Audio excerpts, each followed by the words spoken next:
Dr. Samuel Torres had always prided himself on being the kind of scientist who could explain away anything with enough coffee and stubbornness. Unfortunately, his electromagnetic field detector was currently singing what sounded suspiciously like elevator music, which fell well outside his usual parameters of explainable phenomena. "Okay, universe," he muttered, tapping the device with the practiced annoyance of someone who'd spent too many years coaxing temperamental equipment into cooperation. "I get it. You have a sense of humor. Very funny." The Alaskan wilderness stretched endlessly around him, a canvas of white interrupted only by his footprints and the occasional confused caribou who seemed equally baffled by the readings his instruments were producing. He'd been tracking electromagnetic anomalies for 3 months now, following patterns that made absolutely no sense according to everything he'd learned about atmospheric physics. The readings suggested a massive technological presence buried beneath the permafrost, which would have been exciting if not for the fact that the nearest human settlement was 200 miles away and consisted mainly of a gas station that doubled as a philosophical discussion center for truckers. The detector's musical tendencies intensified as he approached what appeared to be nothing more than a particularly unremarkable patch of snow-covered ground. Samuel knelt down, brushing away the pristine white surface with movements that had become automatic after years of field work. His gloved fingers found something that definitely wasn't frozen earth. Metal. Smooth, warm metal that seemed to pulse with its own internal rhythm. "Well, that's not ominous at all," he said aloud, because talking to himself had become a necessary survival skill during long weeks of solitary research. Finding mysterious warm metal in the middle of nowhere. What could possibly go wrong? The metal responded to his touch in a way that made his scientific mind perform a small, dignified panic. A section of the surface simply dissolved, revealing an opening just large enough for a person to enter. Beyond the entrance, soft light emanated from walls that seemed to shimmer like liquid mercury caught in eternal motion. Samuel stood up, brushing snow from his knees, and performed the mental calculations that had kept him alive through 12 years of field research in places that actively discouraged human presence. Unknown technology in an impossible location equals potential danger. But also potential discovery. And he'd never been particularly good at choosing safety over curiosity. Famous last words of Dr. Samuel Torres, he announced to the empty wilderness, "It's probably fine." The corridor beyond the entrance defied several laws of physics that Samuel had previously considered non-negotiable. The walls curved in directions that his eyes insisted were impossible, creating spaces that seemed both intimate and vast. His footsteps echoed with a musical quality that harmonized strangely with his still-singing detector, creating an impromptu composition that would have been beautiful if it weren't so deeply unsettling. Emergency lighting flickered to life as he moved deeper into the facility, illuminating symbols that danced along the walls like living text.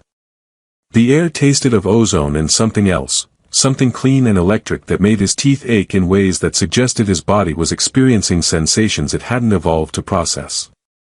"Okay, mysterious underground facility," he said, his voice carrying further than it should have in the strange acoustics of the corridor. "Points for ambience." Really setting the mood for either a breakthrough discovery or a cautionary tale about scientists who don't know when to turn around. His equipment was behaving in ways that violated its own programming. The electromagnetic detector had given up any pretense of scientific measurement and was now producing what sounded distinctly like a lounge jazz interpretation of his favorite research station's theme song.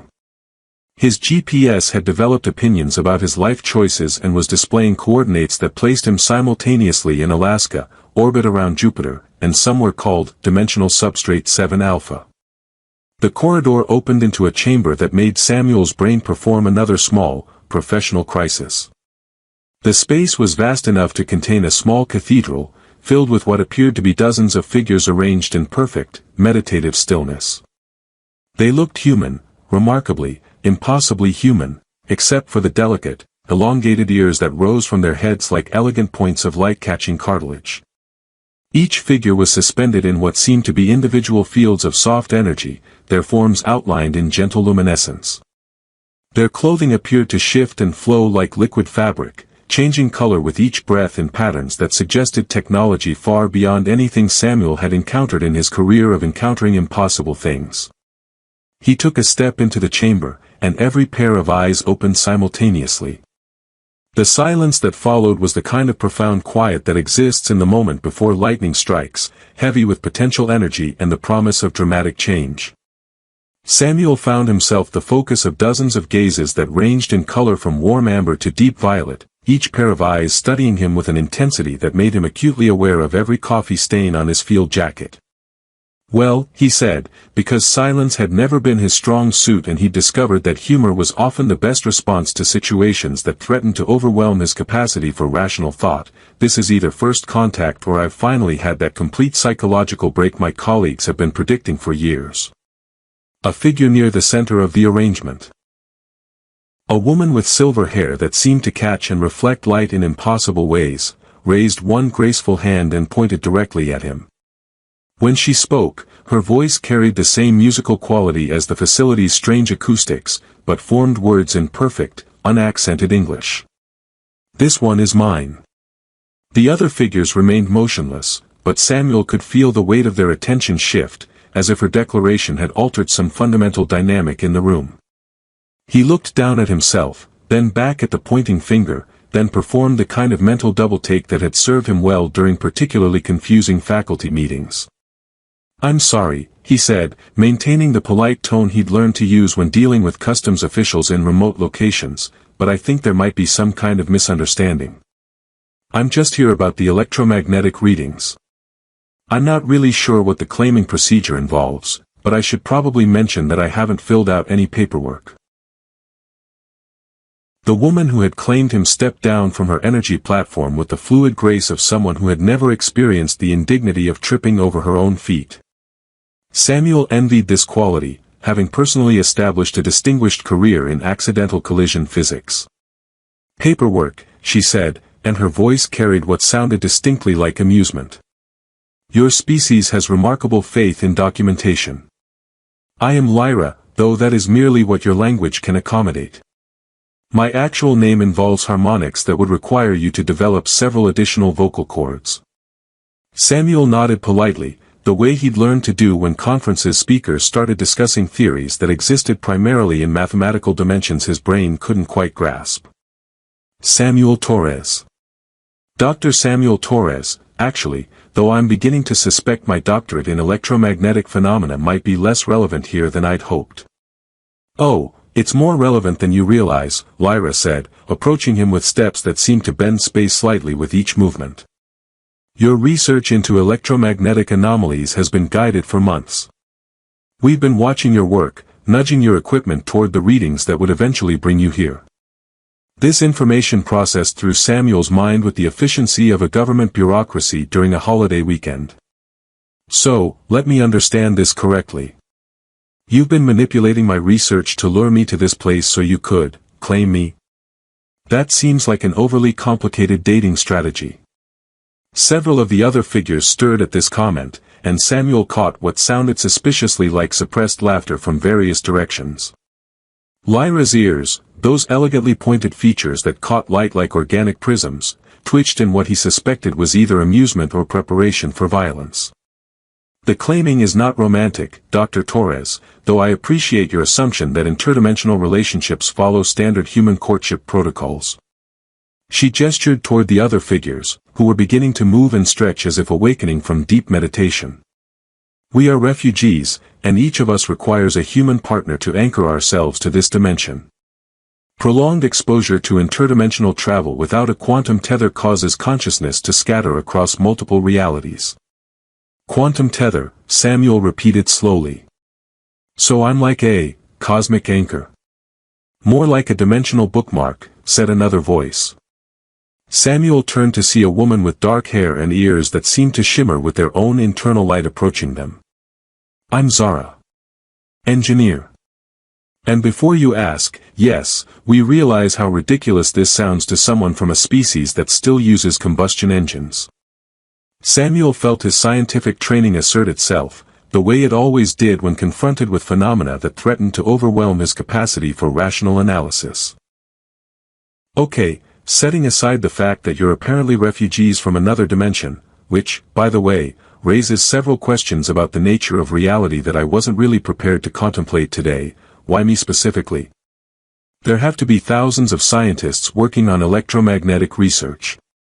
Lyra's expression shifted into something that might have been sympathy if it hadn't been complicated by the fact that her eyes seemed to contain small galaxies.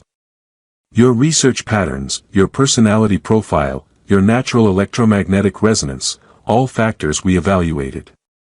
But primarily, you're here because you're the kind of person who finds mysterious underground facilities and thinks, it's probably fine. That's, actually a fair point, Samuel admitted. Though in my defense, cautious scientists rarely make interesting discoveries. Usually they just make tenure. More laughter rippled through the chamber as additional figures joined their conversation.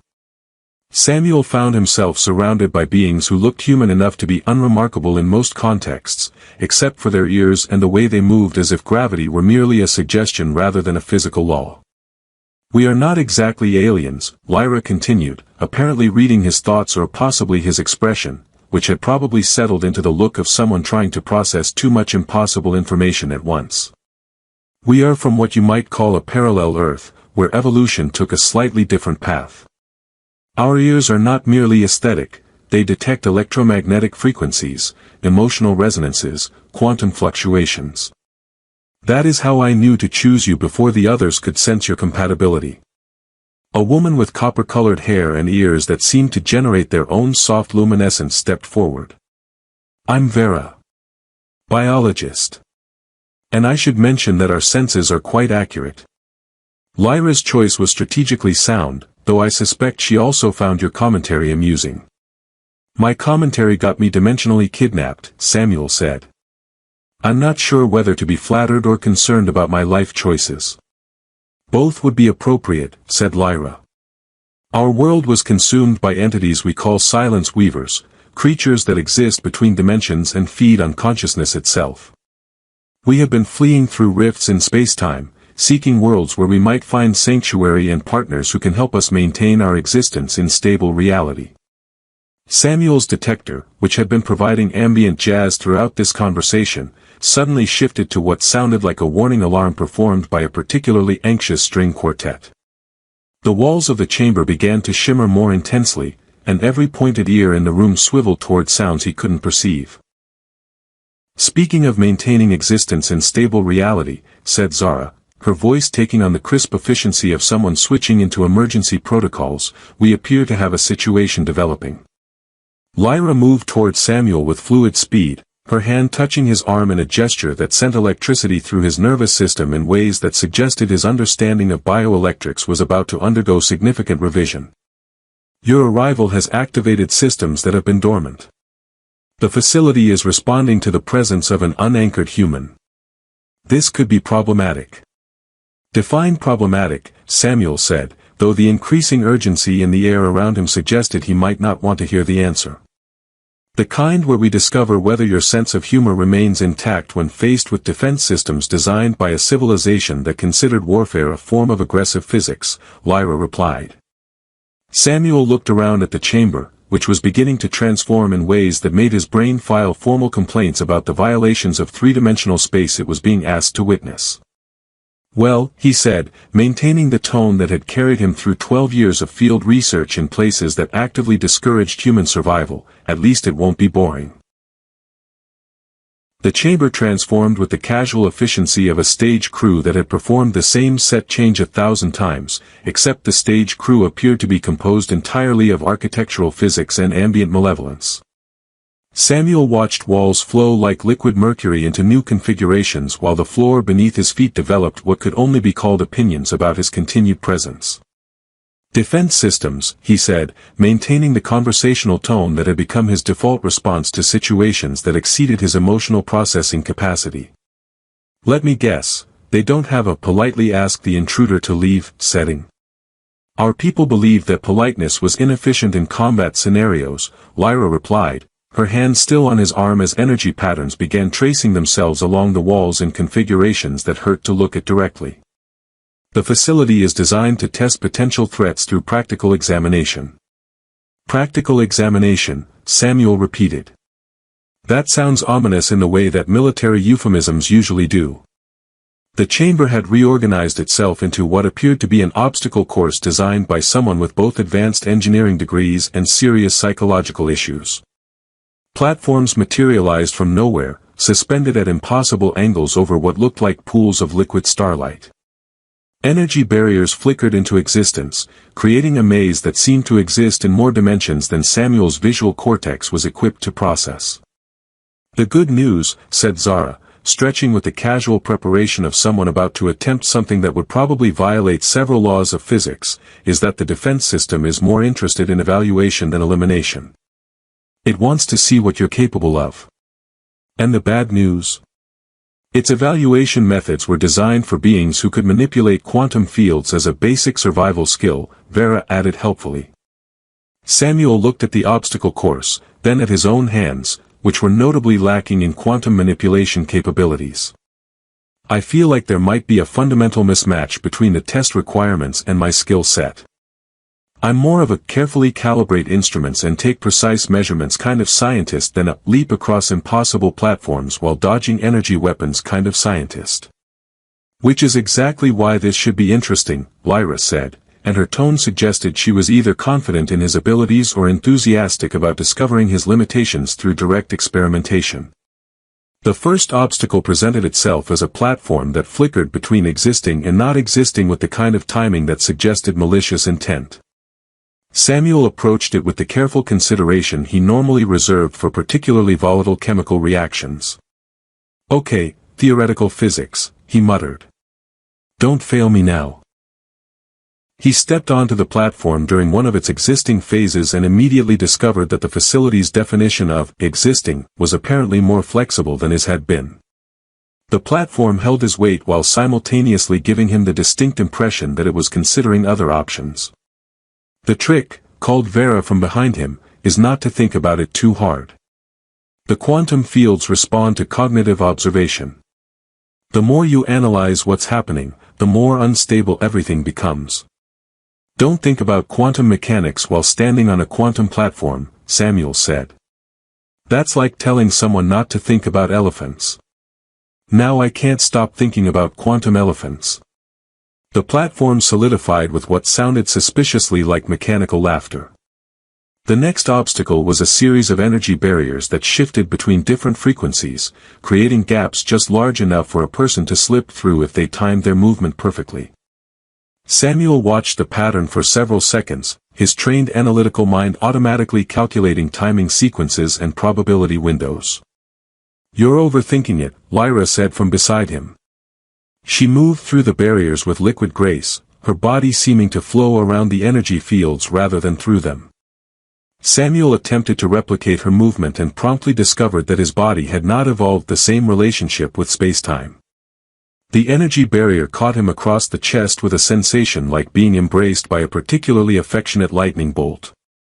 Okay, he said, picking himself up from where the barrier had deposited him with the gentle courtesy of an aggressive physics textbook. New approach. Less thinking, more, not thinking. This time he moved through the barriers by focusing on his electromagnetic detector, which was still providing what sounded like instructional smooth jazz. The music seemed to sync with the barrier patterns, creating a rhythm he could follow without conscious analysis. He slipped through the gaps with only minor electrical harassment. Interesting, Zara observed. Your equipment is interfacing with our technology in ways that shouldn't be possible with your current technological base. My equipment has been developing personality disorders ever since I started tracking the electromagnetic anomalies, Samuel replied. I was starting to suspect it was broken. Now I'm wondering if it was evolving. The final obstacle was a weapons system that generated what appeared to be concentrated beams of aggressive photons, designed to test reflexes and spatial awareness. The beams swept across the chamber in patterns that would have been beautiful if they hadn't been specifically engineered to cause problems for anyone attempting to cross the space. Samuel watched the light patterns for a moment, then looked at his detector, which had shifted into what sounded distinctly like battle music. You know what, he said to the room in general, I've been letting you people do all the impossible physics while I stand around making commentary. Time to contribute. He adjusted the settings on his electromagnetic detector in ways that violated several safety protocols and probably voided his equipment warranty. The device responded by producing a field that seemed to bend the weapon system's photon beams around him, creating a bubble of relative safety in the aggressive light show. "Now that," said Lyra, her voice carrying what sounded distinctly like approval, "is the kind of adaptive thinking we were hoping to see." Samuel made it across the chamber without being reduced to component atoms, though his confidence in the fundamental stability of reality had taken some damage in the process. The defense system powered down with what sounded like satisfied mechanical purring. "So," he said, sitting down on a platform that had graciously decided to remain consistently solid, "was that the entrance exam, or just the warm-up?" "That was the facility acknowledging that you might be capable of surviving what comes next," Vera replied. "And what comes next?" Lyra's expression shifted into something that might have been concern if it hadn't been complicated by the way her eyes reflected light patterns that didn't exist in normal space. "The Silence Weavers have been following us through the dimensional rifts. Our presence here, combined with your electromagnetic resonance, may have created enough quantum disturbance to attract their attention." The training room that materialized around Samuel had clearly been designed by someone who believed that education should involve a healthy amount of existential terror. Weapons emerged from walls that hadn't existed moments before, each one humming with the kind of energy that suggested they took their job very seriously. "Basic combat training," Lyra announced, handing him what appeared to be a crystalline device that fit perfectly in his palm despite having no obvious grip or controls. "This responds to neural patterns rather than physical manipulation. Think of it as a weapon that runs on intention and good judgment." Samuel examined the crystal, which seemed to pulse with internal light that matched his heartbeat. "I should probably mention that my combat experience is limited to one unfortunate incident involving a territorial goose and a failed attempt to collect water samples." "Did you win?" asked a woman with auburn hair whose ears seemed to generate their own soft aurora. "Define win." "I got the samples, but my dignity didn't survive the encounter." "Then you understand the basics," she said with a grin. "I'm Maya, weapons specialist. And that goose probably prepared you better than most military training." The weapon in Samuel's hand shifted, becoming warm and somehow more solid as his nervous system apparently established communication protocols with alien technology. When he focused on a target across the room, the crystal emitted a beam of concentrated light that struck exactly where he'd been looking. "Okay," he said, staring at the weapon with the kind of wariness he usually reserved for equipment that had developed opinions about his research methodology. "That's either very impressive or very dangerous. Possibly both." "The weapon reads your intentions," Lyra explained, moving beside him with the fluid grace that suggested she'd never experienced the indignity of stubbing her toe on furniture. "It amplifies your will and translates it into directed energy. The more focused your intent, the more precise the result." Samuel aimed at another target and discovered that thinking about hitting something was apparently sufficient instruction for interdimensional weaponry. The beam struck the target with satisfying accuracy, leaving a mark that glowed briefly before fading. "This is either the most intuitive weapon design ever created or a really elaborate way to test whether humans can be trusted with dangerous technology," he observed.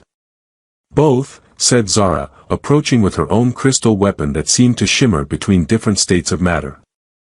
"Our people learned that the most effective weapons work with the user's natural abilities rather than requiring extensive training in arbitrary mechanical processes." The training session continued with Samuel learning that his scientific background had apparently prepared him for interdimensional warfare in unexpected ways. His habit of systematic observation translated remarkably well to tracking multiple moving targets, while his experience troubleshooting temperamental equipment gave him an intuitive understanding of how to coax optimal performance from technology that operated on principles beyond current human understanding. "You're adapting faster than most refugees manage," Maya commented as Samuel successfully navigated a combat scenario involving holographic opponents that moved with the aggressive efficiency of caffeinated physics textbooks. "Usually it takes weeks before someone can maintain quantum focus under combat stress." I've spent years dealing with equipment that works perfectly until the moment you need it most, Samuel replied, dodging an energy blast that left the air smelling like ozone and frustrated expectations. This is basically the same skill set, just with more immediate consequences for failure. The training session was interrupted by an alarm that sounded like crystalline wind chimes having an argument with a particularly upset cello. Every pointed ear in the room swiveled toward sounds that Samuel's human hearing couldn't detect, while his electromagnetic detector began producing what sounded distinctly like warning music in a minor key. "Silence Weaver Proximity Alert," Vera announced, her voice taking on the crisp efficiency of someone switching into emergency protocols. "They've found our dimensional signature." Samuel looked around at the faces surrounding him, noting the way their ears were twitching with information his own senses couldn't access. "Should I be concerned that everyone else is receiving radio broadcasts about our impending doom while I'm stuck with standard human sensory input?" "Your equipment is compensating," Lyra said, gesturing toward his detector, which was now producing a complex symphony of electronic distress that somehow conveyed more information than it should have been capable of generating. "The modifications we made to guide your research have created an interface between your technology and our sensory networks." The facility around them began to shift again, walls reconfiguring into what appeared to be defensive positions while energy barriers materialized at strategic points. Samuel found himself at the center of preparations for a battle he couldn't fully perceive against enemies he didn't entirely understand. "Silence Weavers," he said, checking his crystal weapon and discovering that it had somehow become more substantial in response to the approaching threat. "Let me guess, they're not the kind of problem you can solve with careful research and politely worded academic papers." "They consume consciousness," Maya explained, her own weapon shifting into configurations that suggested it was preparing for serious work. "They exist in the spaces between dimensions, feeding on awareness itself. When they attack, reality becomes unstable." "Unstable how?" "Think of it as aggressive editing of the fundamental code that maintains existence," Zara said. "They delete things. People, memories, entire chunks of space-time. And once something has been consumed by a silence weaver, it never existed at all." Samuel processed this information through his scientific training, which immediately filed several formal complaints about the implications for causality and basic logic. "So we're about to fight enemies that can erase us from existence, and if they succeed, we won't even have the consolation of having existed in the first place." "Exactly," Lyra said, her hand finding his arm again as the facility's energy patterns intensified around them. "But there is something they haven't encountered before, a human consciousness anchored to interdimensional refugees, interfaced with technology that exists in multiple realities simultaneously." Samuel looked at his detector, which was now glowing with soft light patterns that seemed to sync with the energy flows throughout the facility. His weapon felt warm and alive in his other hand, as if it were eager to discover what would happen when human stubbornness met interdimensional predators. "Well," he said, maintaining the tone that had carried him through 12 years of situations that had exceeded his professional training, "at least I can add, fought things that eat reality, to my resume. That should make for interesting faculty meetings." The first breach alarm sounded like reality itself clearing its throat in preparation for an unpleasant announcement.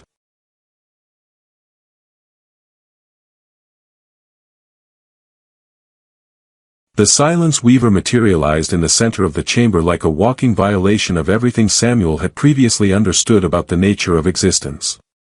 It appeared as a humanoid gap in reality, a space where light, sound, and apparently the basic concept of being went to die. Around its edges, the air itself seemed to flicker and stutter, as if the universe was having trouble maintaining coherence in its presence. "Okay," Samuel said, raising his crystal weapon while his detector produced what sounded like the electronic equivalent of screaming, "I take back every complaint I ever had about peer review processes. This is definitely worse." The creature moved toward them with steps that left temporary holes in the floor, each footprint creating a brief absence where solid matter had simply ceased to exist. Samuel's scientific mind attempted to catalog what he was observing and promptly filed a formal request for early retirement. "Focus on disruption rather than destruction," Lyra called out, her own weapon casting beams of concentrated starlight that seemed to cause the entity actual discomfort. They exist between dimensions. If we can destabilize their anchor points, we can force them back into interdimensional space. Samuel aimed his weapon at the creature and discovered that thinking about disruption while facing something that threatened the fundamental nature of reality came surprisingly naturally to someone who'd spent years dealing with malfunctioning research equipment. The crystal responded by emitting not just light, but something that felt like crystallized intention. The beam struck the Silence Weaver center mass and the creature recoiled with what might have been surprise if it had possessed the dimensional stability necessary for emotional expression. More importantly, Samuel's electromagnetic detector suddenly shifted from panic symphony to something that sounded distinctly like triumphant fanfare. "It's working," he said, maintaining steady fire while the creature writhed in what appeared to be interdimensional discomfort. "My equipment is generating interference patterns that actually affect these things." "Your electromagnetic research wasn't just guided," Vera called out from behind an energy barrier that was doing interesting things to local spacetime. It was specifically designed to create weapons capable of disrupting Silence Weaver feeding patterns. "You've been unknowingly developing countermeasures for months." The battle intensified as more refugees joined the fight, their weapons creating a light show that would have been beautiful if it hadn't been taking place during an existential crisis. Samuel found himself moving with confidence that surprised him, his scientific training translating seamlessly into combat effectiveness against entities that violated most known laws of physics. "You know," he said, dodging a tendril of animated nothingness that left a temporary crack in reality where it passed, "I'm starting to think my career counselor really undersold the practical applications of electromagnetic research." The Silence Weaver began to destabilize as the combined interference from multiple weapons disrupted its dimensional anchoring. Samuel watched with fascination as the creature flickered between existing and not existing, apparently unable to maintain coherence under sustained assault from technology it had never encountered before. With a sound like reality sighing in relief, the entity dissolved back into whatever interdimensional space it had emerged from, leaving behind only a faint ozone smell and the kind of silence that follows particularly dramatic thunderstorms. "First Silence Weaver defeated by human refugee cooperation," Maya announced, lowering her weapon. "That's going to be an interesting entry in the combat records." Samuel examined his crystal weapon, which had settled into a steady, satisfied glow. So this was essentially a field test to see whether humans could be effective partners in interdimensional warfare. "Among other things," Lyra admitted. "Though I should mention that similar breaches are occurring at refugee facilities around the world. Your successful integration with our technology has proven that the partnership concept works. Other human anchors are being activated as we speak." The implications processed through Samuel's mind with the efficiency of someone whose worldview had already been thoroughly reorganized by recent events. "So my quiet life as a researcher studying atmospheric anomalies has permanently ended, and I'm now part of Earth's first interdimensional defense network. Unless you'd prefer to return to measuring electromagnetic fluctuations in remote locations while pretending that the universe is a simple, predictable place," Zara said with a grin. Samuel looked around at the chamber, which was already beginning to reconfigure itself into what appeared to be a more permanent command center. His detector had settled into ambient music that sounded distinctly like celebration mixed with anticipation of future adventures. The refugees were moving with the purposeful efficiency of people who had found their place in a new world. "You know," he said, holstering his weapon and discovering that it had somehow integrated itself with his field equipment in ways that suggested his research gear was becoming something entirely new, "I spent years studying phenomena that most people considered impossible. Now I'm fighting creatures that eat reality alongside refugees from parallel dimensions, using weapons that run on concentrated willpower." "And?" Lyra prompted, her ears twitching with what he'd learned to recognize as barely contained amusement. "It's exactly the kind of impossible situation I never knew I was looking for," Samuel replied. "Though I do have one request." "What's that?" "Next time someone needs an interdimensional anchor, maybe lead with, 'Would you like to help save multiple realities from entities that consume existence itself,' instead of just pointing and saying, 'This one is mine.' It would save time on the orientation process." Lyra laughed, a sound that harmonized perfectly with the facility's ambient energy patterns. "I'll make note of that for future recruitment protocols." Samuel adjusted his detector, which was now displaying readings that placed him simultaneously in Alaska, several parallel dimensions, and somewhere called quantum substrate 12 beta with coffee. His GPS had given up any pretense of normal function and was now providing helpful commentary about his life choices in multiple languages, some of which didn't appear to exist in standard reality. Outside the facility, the Alaskan wilderness continued its eternal existence, unaware that it was now home to humanity's first interdimensional defense installation. But beneath the permafrost, Samuel Torres, former researcher of atmospheric anomalies, current anchor for interdimensional refugees, and newly minted defender against entities that treated existence as a consumable resource, settled into his new role with the satisfaction of someone who had finally found work that matched his skill set for dealing with impossible situations. The war was just beginning, but for the first time since arriving at this place, Samuel felt like he understood exactly where he belonged in the universe. Even if that universe had turned out to be significantly more complicated than he'd expected.